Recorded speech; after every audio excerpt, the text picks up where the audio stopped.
Four cops surround black man to teach him a lesson. Have no idea he's FBI agent. What really happened in that tense encounter? And how could four officers have no idea who they were dealing with? Welcome back, everyone. We're glad you're here for another powerful story that explores courage, justice, and the moments that can change lives forever. If you enjoy compelling stories with unforgettable twists, be sure to subscribe to the channel and turn on notifications so you never miss a new episode.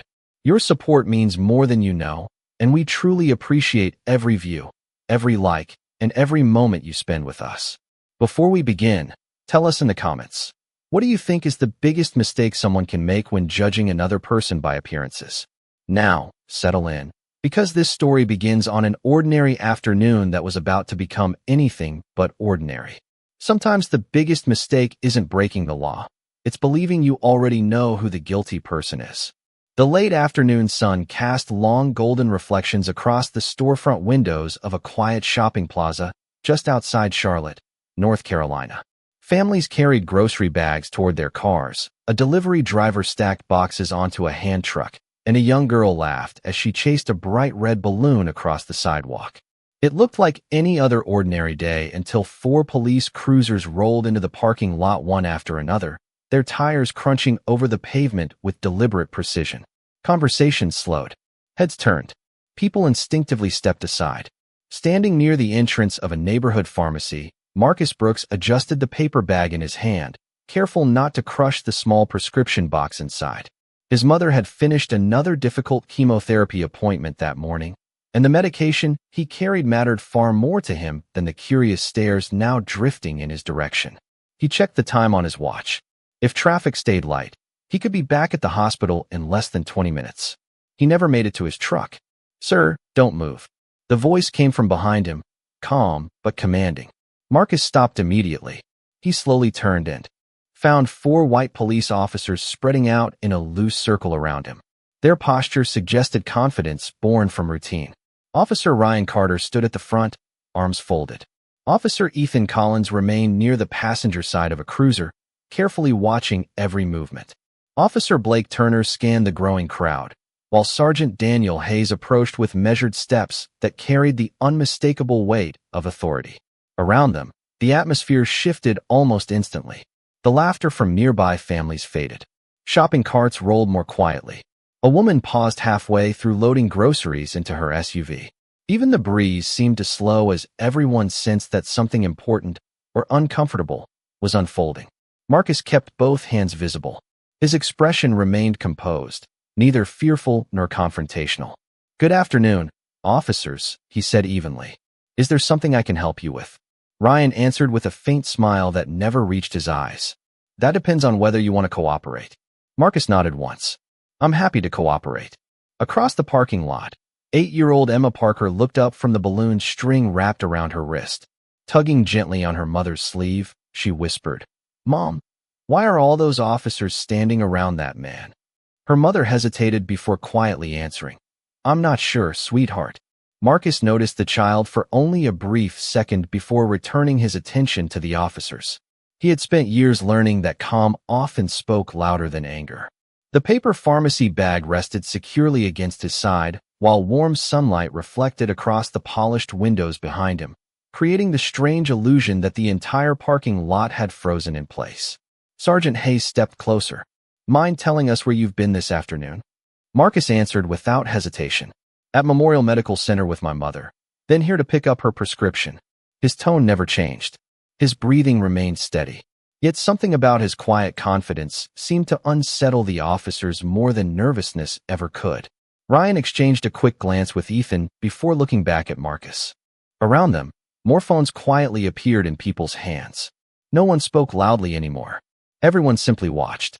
And although Marcus appeared to be nothing more than an ordinary man carrying medicine for his sick mother, the calm in his eyes suggested that this ordinary afternoon was only the beginning of a story none of them would ever forget.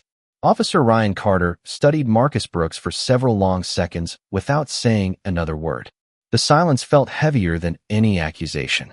Around them, the parking lot had become strangely still, interrupted only by the distant hum of traffic and the soft flutter of the American flag above the nearby police substation. Marcus remained exactly where he stood, his shoulders relaxed, the pharmacy bag resting against his side. Inside, the prescription bottle shifted softly every time the evening breeze brushed across the paper. Sergeant Daniel Hayes finally spoke. "You seem unusually calm." Marcus offered a respectful nod. Being calm usually helps everyone. The answer drew a faint smirk from Officer Blake Turner. "You rehearsed that one." Marcus did not react. Years earlier, his father had taught him that dignity was not measured by how people treated you, but by how you chose to respond. That lesson had stayed with him through every difficult season of life, every disappointment, every unfair assumption, and every challenge that demanded patience instead of pride. Across the parking lot, Emma Parker continued watching with quiet curiosity. She noticed something the adults seemed too distracted to see. The man surrounded by officers never looked angry. He never looked afraid. He looked concerned only about the paper bag he carefully protected with one hand. "Mom," Emma whispered again. "He keeps looking at that medicine." Her mother followed Marcus's eyes and slowly realized the same thing. Whatever was happening, the prescription appeared more important to him than defending himself. Officer Ethan Collins stepped closer. "Mind if we take a look inside your wallet?" Marcus answered without hesitation.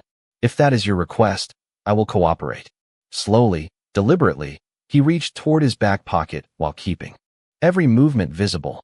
No sudden gestures, no raised voice, no sign of frustration. He removed a worn leather wallet and handed it forward. Ryan accepted it with the confidence of someone expecting an ordinary discovery.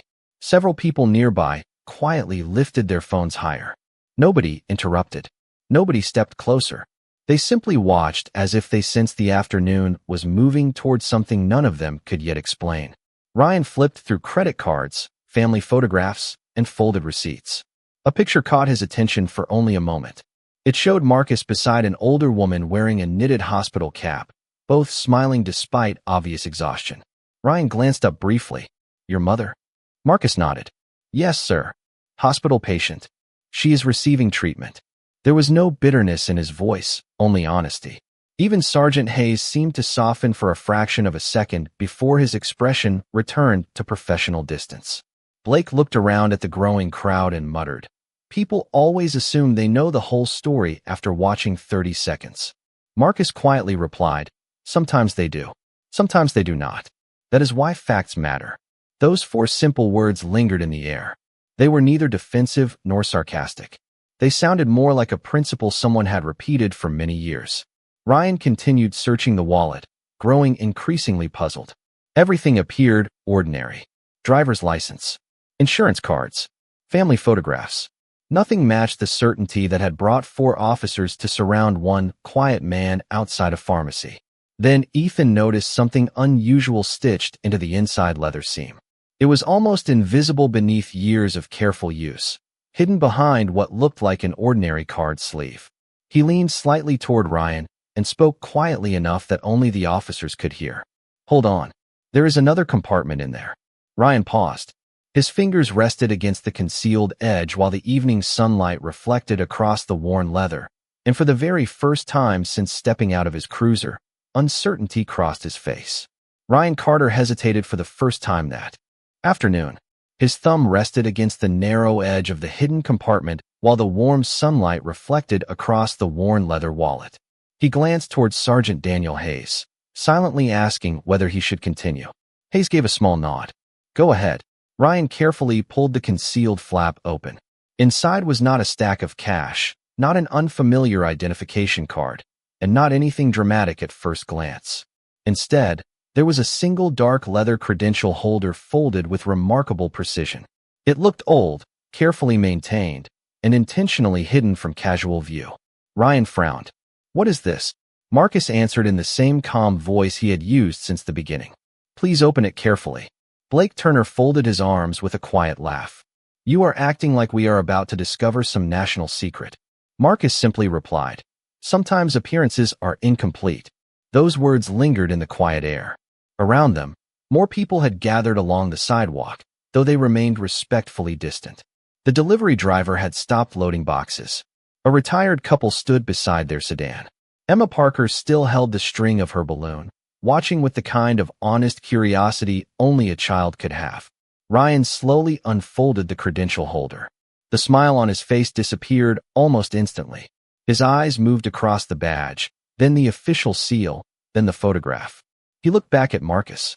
Then he looked down again, reading every line a second time, as if expecting the words to rearrange themselves into something easier to explain. Officer Ethan Collins leaned closer. "What is it?" Ryan did not answer. Ethan reached for the credential and read it himself. His expression changed just as quickly. Blake noticed the sudden silence. "What are you two looking at?" Neither officer responded immediately. Sergeant Hayes stepped forward and extended his hand. Ryan quietly placed the credential into it. Hayes lowered his eyes. The parking lot seemed to lose every remaining sound. Even the breeze that had stirred the nearby trees moments earlier felt strangely absent. Hayes read the identification once. Then again, more slowly. His posture straightened almost without thinking. The confidence that had filled his voice only minutes earlier gave way to careful restraint. Marcus never moved. He continued holding the pharmacy bag with quiet patience, his attention drifting for a brief moment toward the hospital bracelet still wrapped loosely around his wrist from accompanying his mother through another long day of treatment. He looked neither triumphant nor offended. He simply waited. Emma tugged gently on her mother's sleeve once more. "Mom, why did they stop talking?" Her mother whispered.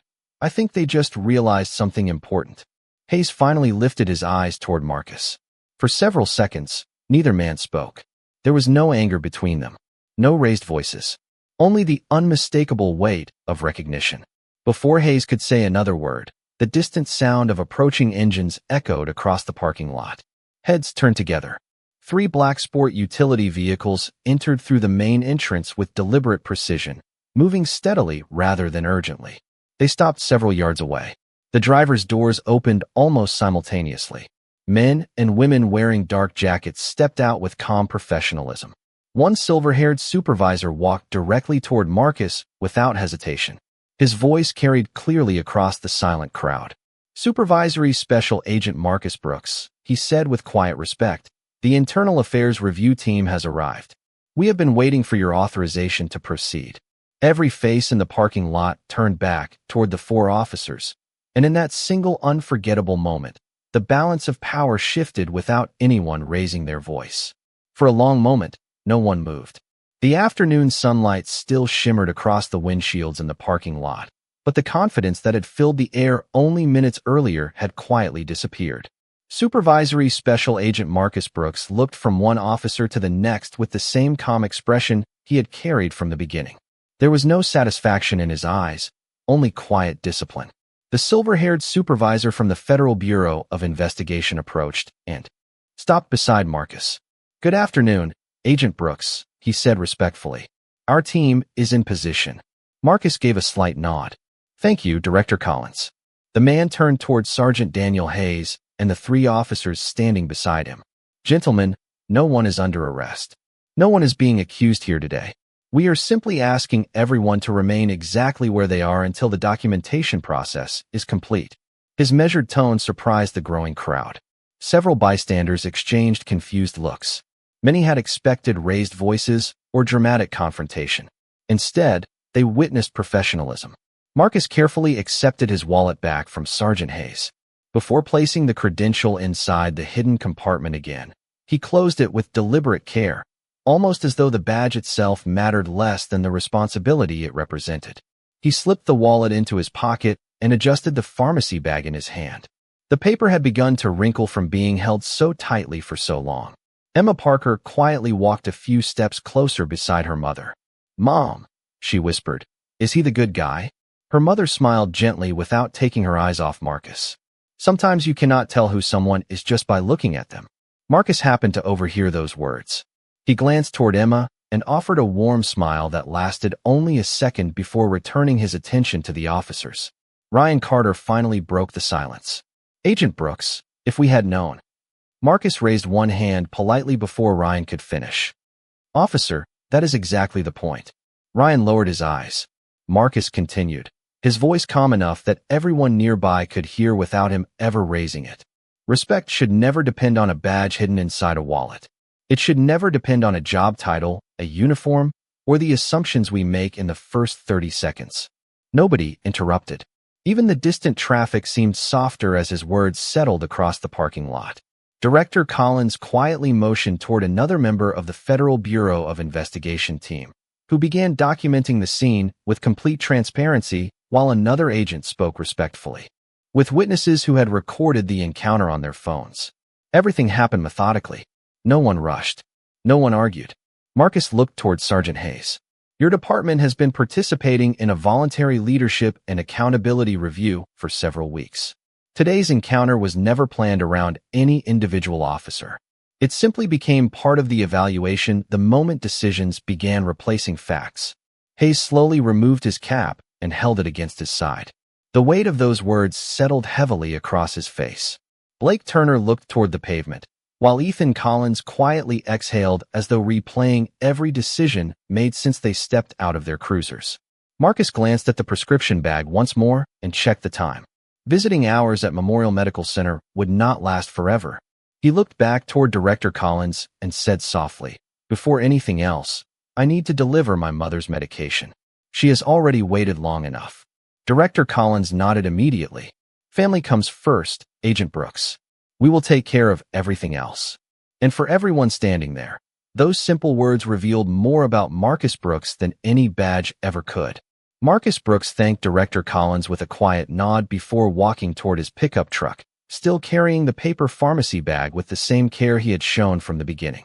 The Federal Bureau of Investigation team immediately shifted into a calm, organized routine. Witnesses were politely asked whether they wished to voluntarily share the videos they had recorded. Every conversation remained respectful. Every step followed procedure. There were no dramatic speeches, no public accusations, only careful documentation. Sergeant Daniel Hayes stood silently beside his patrol vehicle, watching Marcus place the prescription bag on the passenger seat. The silence weighed more heavily than any argument could have. After a long pause, Hayes walked forward and removed his cap once again. "Agent Brooks," he said quietly, "I owe you an apology." Marcus closed the truck door before turning back. His expression remained composed. "I appreciate your willingness to say that, Sergeant." Hayes looked toward the pavement for a brief moment. "We acted before we understood the situation." Marcus answered gently. "The situation is only part of it. Every person deserves fairness before conclusions are made." Those words settled over everyone standing nearby. Officer Ryan Carter slowly approached next. The confidence that had filled his posture earlier had been replaced by genuine reflection. "I kept telling myself I was following instinct," he admitted. "Now I am wondering whether I confused instinct with assumption." Marcus gave a thoughtful nod. "The hardest questions are usually the ones we ask ourselves." Officer Blake Turner looked across the parking lot where families had gradually resumed loading groceries into their vehicles. "People are still recording," he said quietly. Director Collins answered before Marcus could speak. "Let them. Transparency protects everyone when procedures are followed correctly." Nearby, Emma Parker finally gathered enough courage to walk closer with her mother beside her. She looked up at Marcus and smiled shyly. "Excuse me, sir?" Marcus knelt slightly so they could speak at eye level. "Yes." Emma pointed toward the badge that had disappeared back into his wallet. "Does that badge make you brave?" Several adults nearby smiled softly, waiting for his answer. Marcus looked at the little girl for a moment before shaking his head. "No, sweetheart. The badge reminds me to be responsible.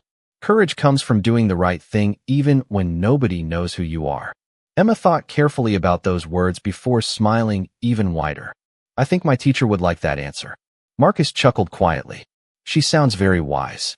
Emma's mother thanked him before leading her daughter back toward their vehicle. As they walked away, Emma looked over her shoulder one last time and waved. Marcus returned the wave before glancing toward the hospital bracelet still resting around his wrist. The faded plastic band reflected the evening light, reminding him why he had come to the pharmacy in the first place. Director Collins stepped beside him. "Your mother is waiting." Marcus nodded. "She has spent her whole life teaching me that kindness is strongest when it costs something." Collins smiled. "She raised an exceptional son." Marcus looked toward the four officers once more. "I hope today becomes a lesson none of us waste." Without another word, he climbed into his truck and quietly drove away toward Memorial Medical Center, while behind him the parking lot slowly returned to normal. Yet everyone who had witnessed the encounter carried home something invisible that evening. The realization that true authority is measured not by the power to judge quickly, but by the discipline to seek the truth before making that judgment. The drive to Memorial Medical Center felt quieter than usual.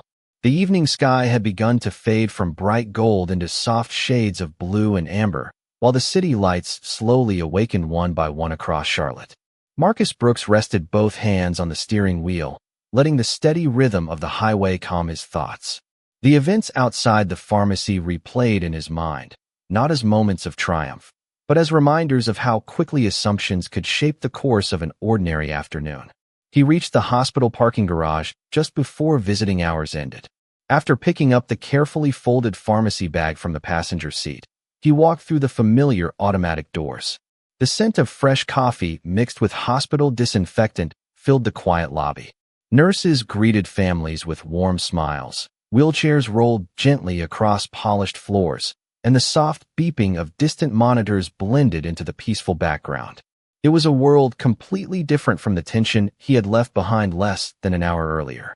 Room 512 sat near the end of a hallway where the evening sunlight poured through large windows, painting long golden rectangles across the floor. Marcus paused outside the door for a moment before entering. His mother, Evelyn Brooks, looked up from her chair beside the window and smiled immediately. Although chemotherapy had stolen much of her strength and silver had replaced most of the dark curls she once wore proudly, her eyes still carried the same warmth Marcus remembered from childhood. "You made it," she said, softly. Marcus returned the smile and placed the medication on the bedside table. "I promised I would." Evelyn noticed the tiredness behind his calm expression almost instantly. Mothers often recognize the things their children tried hardest to hide. "Something happened today," she said gently. Marcus pulled a chair beside her bed and sat down. For several seconds, he simply watched the evening light dance across the window before quietly telling her everything. He described the officers, the misunderstanding, the crowd, the hidden credential, and the arrival of the Federal Bureau of Investigation team. He never spoke with anger. He never criticized anyone personally. Instead, he spoke with quiet disappointment that respect had nearly become conditional. Evelyn listened without interrupting. When he finished, she reached over and rested her hand lightly on his. "Do you remember what your father used to tell you before every baseball game?" Marcus smiled faintly. "Character shows itself long before the scoreboard does." Evelyn nodded. "And today your character showed itself long before anyone saw your badge." Marcus lowered his eyes for a moment. "I kept wondering whether I should have revealed my identity sooner." Evelyn slowly shook her head. "If you had, they would have treated your title with respect instead of treating you with respect. Those are not the same thing." The room grew quiet again. Outside the window, the final rays of sunlight reflected against the glass towers downtown before disappearing beneath the horizon. Marcus looked toward the fading light and quietly absorbed his mother's words. She had spent a lifetime teaching him that dignity was never something another person could grant or take away. It was something carried within. As the first evening stars appeared above the city, Marcus realized that the real lesson from the parking lot had never been about exposing mistakes. It had been about revealing character, including his own, when every reason existed to respond differently. The next morning, sunlight streamed through the tall windows of the Federal Bureau of Investigation field office, casting bright reflections across polished floors. In glass conference rooms, Marcus Brooks arrived earlier than usual, carrying nothing more than a notebook, a cup of black coffee, and the same quiet discipline that had guided him through the previous day's encounter. Outside his office, investigators were already organizing witness statements, reviewing voluntarily submitted recordings, and cataloging written reports. Every piece of information would be evaluated carefully, because Marcus believed justice was strongest when built upon facts instead of emotion. Director Collins entered the conference room carrying a slim folder. "The preliminary review is complete," he said. Marcus accepted the folder without opening it immediately. "Were the recordings consistent?" Collins nodded. "Remarkably consistent. Different angles, different witnesses, the same sequence of events." Marcus quietly thanked him before taking a seat near the large window overlooking downtown Charlotte. For several moments, he simply watched the morning traffic below. Hundreds of people hurried toward work, completely unaware that inside the building, An important conversation about leadership, fairness, and public trust was about to begin. Around the conference table sat experienced investigators from different backgrounds, each bringing years of service and professional judgment. Marcus looked around the room before speaking. Our responsibility is not to embarrass anyone. Our responsibility is to understand why decisions were made and whether those decisions honored the standards every officer promises to uphold. No one disagreed. One investigator adjusted her glasses before asking, "Do you believe the officers acted with intentional misconduct?" Marcus paused before answering. "I believe assumptions influence judgment. Whether those assumptions resulted from poor training, poor habits, or something deeper is exactly what this review must determine." His answer reflected neither anger nor sympathy. It reflected discipline. Another investigator displayed several still images captured from public recordings. They showed Marcus standing calmly outside the pharmacy, the officers positioned around him, and nearby witnesses quietly observing. Looking at the photographs without sound, the scene appeared almost ordinary. Yet everyone inside the room understood that important lessons often emerged from moments that looked ordinary at first glance. Director Collins folded his hands. "Agent Brooks, several departments have already contacted us requesting guidance after hearing about yesterday's incident. Word travels quickly." Marcus smiled faintly. "Then perhaps something good can come from it." He stood and walked toward the window once more. Morning sunlight reflected across nearby buildings until the entire skyline seemed to glow. "Respect cannot begin after credentials appear," he said thoughtfully. "If respect depends upon discovering someone's position, then it was never respect at all." The room fell silent. Several investigators quietly wrote those words into their notes. They understood that the sentence reached far beyond one parking lot, one department, or one misunderstanding. It spoke to every profession built upon public trust. Before the meeting concluded, Marcus added one final instruction. "Invite Sergeant Hayes and his team to participate in the review process. They deserve the opportunity to speak honestly about what happened and what they learned." Accountability is strongest when it creates growth instead of fear. Director Collins nodded with genuine approval. Looking around the room, Marcus realized the story had never truly been about revealing his identity. It had become something much larger, an opportunity to strengthen the very principles that his badge represented long before anyone knew he carried it.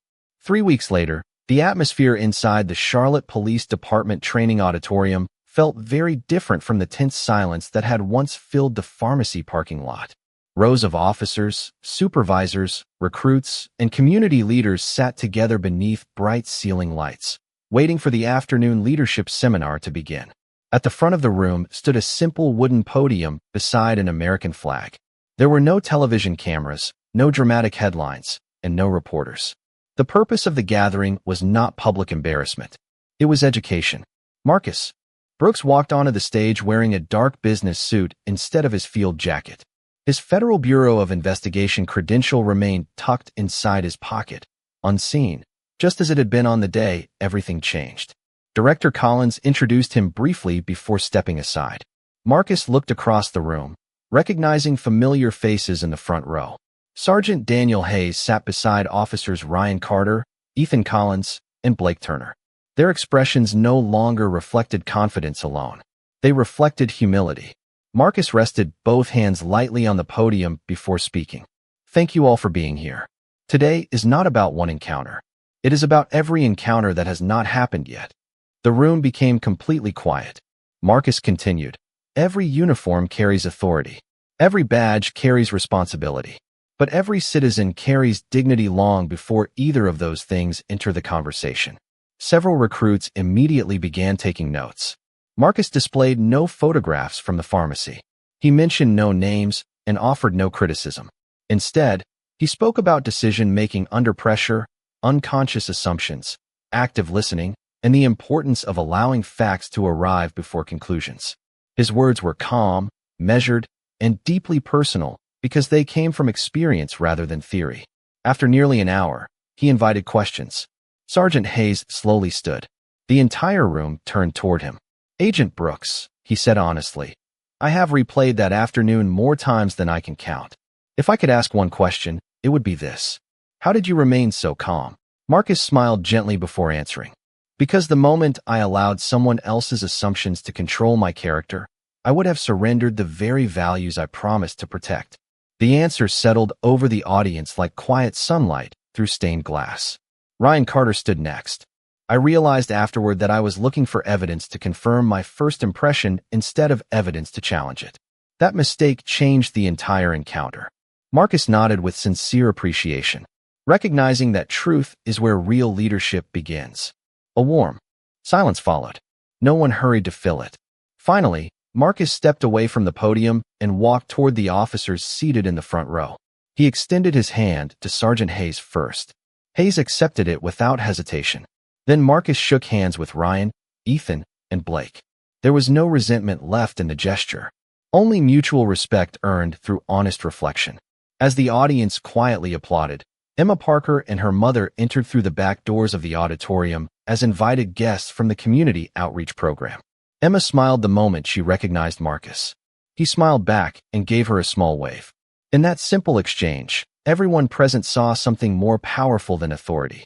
They witnessed trust beginning to grow again, not through fear, but through humility, accountability, and the willingness to become better than they had been the day before. Autumn arrived quietly in Charlotte, painting the trees outside Memorial Medical Center with shades of amber, crimson, and gold. Nearly 2 months had passed since the afternoon that had changed so many lives, yet its greatest impact could not be measured by reports, meetings, or completed reviews. It could be seen instead in small moments that rarely appeared in headlines. Marcus Brooks parked his pickup truck beneath the same maple tree he always chose before walking toward the hospital entrance carrying a paper bag filled with fresh fruit, his mother's favorite blueberry muffins, and a new mystery novel she had been waiting to read. The familiar nurse at the reception desk smiled as soon as she saw him. "She has been asking whether you were coming today." Marcus laughed softly. "She still worries more about me than herself." Upstairs, room 512 looked brighter than it had in weeks. Evelyn Brooks stood beside the window with the help of a physical therapist, smiling as sunlight warmed the room. Her treatment had begun showing encouraging results. She looked stronger, and the hope in her eyes seemed to brighten the entire floor. Marcus hugged her gently before placing the bag on the small table beside the window. They spent the afternoon talking about ordinary things, neighborhood, memories, family recipes, baseball games they wanted to watch together next spring, and the joy of simple conversations that illness could never take away. Before leaving, Marcus noticed a folded envelope resting beside the flowers on the windowsill. His name was written neatly across the front. Evelyn smiled knowingly. It arrived this morning. Marcus opened the letter carefully. Inside was a handwritten note signed by Sergeant Daniel Hayes, Officer Ryan Carter, Officer Ethan Collins, and Officer Blake Turner. They thanked him for showing them that professionalism was strongest when guided by humility. They explained that their department had introduced additional training focused on communication, fairness, and thoughtful decision-making. At the bottom of the page, one final sentence stood out. "You reminded us that every person deserves respect before they earn our trust, because respect is where trust begins." Marcus quietly folded the letter and placed it back inside the envelope. He did not speak for several moments. Evelyn looked at him with gentle pride. "Your father would have liked that letter." Marcus nodded slowly. "I think he would have liked what happened after the letter even more." As evening settled across the city, Marcus left the hospital and paused outside beneath the cool autumn sky. The air carried the scent of fallen leaves, and a gentle breeze stirred the American flag above the entrance. He reached into his pocket and briefly touched the hidden Federal Bureau of Investigation credential before leaving it exactly where it belonged. Most people walking past him had no idea who he was. They simply saw another man heading home after visiting someone he loved. Marcus smiled quietly because, in the end, that was enough. Titles fade. Uniforms change. Badges are tucked away. But character remains long after every introduction has ended. As he walked toward his truck beneath the fading light, the world around him continued with its ordinary rhythm, and somehow that ordinary evening felt like the truest victory of all. Sometimes justice is not remembered because someone powerful stepped forward. Sometimes it is remembered because one ordinary act of dignity quietly inspired everyone else to become a little better the next day.